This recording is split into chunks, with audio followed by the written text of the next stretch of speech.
What's good, y'all? Blacksmith here, and today we're here to talk about Final Destination Bloodlines. After a 14-year hiatus, the sixth installment in the Final Destination franchise is finally here, so I hope you're ready to be scared by pretty much everything. But was the comeback worth the long hiatus, and was it a return to form or better? Let's talk about it. Final Destination Bloodlines follows a college student who has a premonition of her grandmother being unalived back in 1968. But the catch is that premonition did not belong to the college student. It belonged to her grandmother. So she shared the same experience that her grandmother shared, hence the word bloodlines in the title. And now she has to use this knowledge to protect her own bloodline from death. Now the plot sounds like a true Final Destination movie, so let's get into these pros and cons. The first pro I want to talk about, the story and its execution.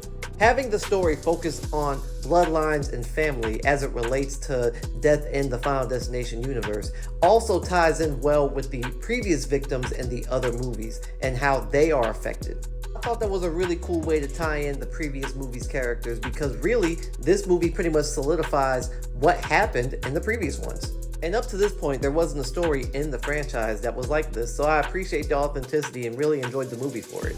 Next pro I want to talk about, the acting. Now there was nothing too phenomenal about the acting, but I'll give it a pro because it wasn't bad acting, but it was kind of mediocre, but it fit a Final Destination movie. Now the last and final pro I want to talk about, because I know what everyone's thinking, were the death scenes good? And I would say, yeah, pretty much.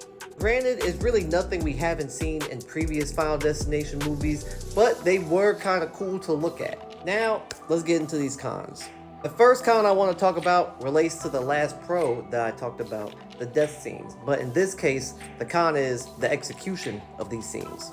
There were a few things I didn't really like about these scenes. One, the heavy use of CGI. All of the death scenes in here rely too much on the use of CGI rather than practical effects, and in my opinion, this is what makes Final Destination 2 so great, because all of the effects looked more practical and real than any movies that came after it.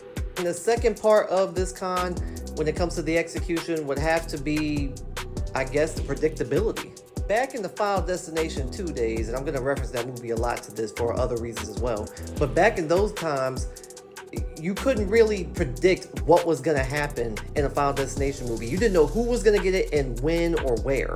But in this movie, they kind of took all the fun out of it because everything was pretty easy to read. And I didn't like that much. The next and probably last con I want to talk about was the overuse of nostalgia and elements from the movie Final Destination 2. I'm not going to say too much, but I'll just say they reference a lot to that one scene in Final Destination 2 that traumatized all of us. But in my opinion, they overused it, which means we saw too much of that one thing in this movie. I didn't really like it. I feel as if the producers and directors were teasing us with that, and they kind of just overplayed their hand with it. But it was still a bit enjoyable. They just overdid it. Overall, was this movie enjoyable? Yes. Would I see it again? Probably. Is it one of the best in the franchise after Final Destination 2? Yes. Yes, it is. So if you're a fan of the Final Destination series, I would suggest checking this one out. Even if you're not a fan or you're new to the franchise, then definitely check this out. I think this would be a great intro into the series for those who aren't familiar. And then after this, you can go see Final Destination 2. Thanks for checking out my review. Let me know if you plan on seeing this movie. Let me know if you've already seen it and what you thought about it. Let me know what you thought about my review, and give this video a like and your boy a follow. I truly appreciate it. And until next time, peace.